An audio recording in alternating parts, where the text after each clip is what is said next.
আসসালামু আলাইকুম সুপ্রিয় দর্শক এবং খামারি ভাই বোনেরা, আশা করি আপনারা সকলেই ভালো আছেন।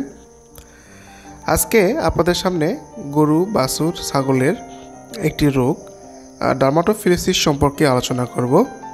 অনেক সময় দেখা যায় যে গরুর আপনার বিশেষ করে বাছুরের আপনার লোম উঠে গিয়ে সেখানে আপনার এক ধরনের চর্মরোগ দেখা যায়, যা লাল এবং ঘাড় মতো। প্রথমে লোম পড়ে যায়, এরপরে আপনার দেখবেন সেখানে ঘায়ের সৃষ্টি হয়। তো এটি আপনার ডার্মাটোফিলোসিস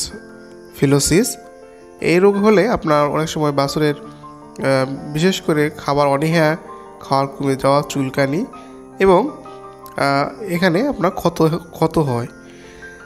তো এই রোগ সাধারণত ভিজা স্যাঁতসেঁতে হলে বেশি জন্মায়।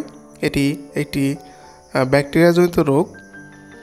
বিশেষ করে বর্ষাকালে বা আর্দ্র পরিবেশে এই জীবাণু বেশি ছড়ায়। তো আমরা জানলাম যে লক্ষণগুলো হলো ত্বকে খোসা পড়ে স্ক্যাব তৈরি হয়, লোম পড়ে যায়, নিচে লাল পুঁজযুক্ত ক্ষত দেখা দেয়, আর পশু চুলকায়, অস্বস্তি বোধ করে। তো এসব স্থানে আপনার পমিডিন, আয়োডিন এবং অ্যান্টিসেপটিক ক্রিম লাগাতে পারেন। আর যে কোনো চিকিৎসকের পরামর্শে চিকিৎসা দিবেন। তো এখানে আপনার ডার্মাটোফিলোসিসের ক্ষেত্রে আপনার অক্সিডোসাইক্লিন অথবা পেনিসিলিন, স্ট্রেপ্টোমাইসিন ইঞ্জেকশন 3 থেকে 5 দিন দেওয়া যায়, সঙ্গে অ্যান্টিহিস্টামিন ব্যবহার করবেন। আর পাশাপাশি vitamin supplement, vitamin A, E ও জিঙ্ক দিলে ত্বক দ্রুত ভালো হয়।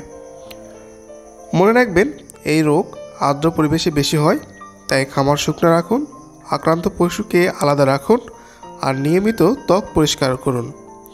সুস্থ রাখুন আপনার বাছুর, বাড়ান খামারের উৎপাদন। এরকম আরও পশু স্বাস্থ্য বিষয়ক ভিডিও পেতে আমার এই চ্যানেলটাতে সাবস্ক্রাইব, লাইক এবং কমেন্ট করে সঙ্গেই থাকুন। সকলকে ধন্যবাদ। আসসালামু আলাইকুম।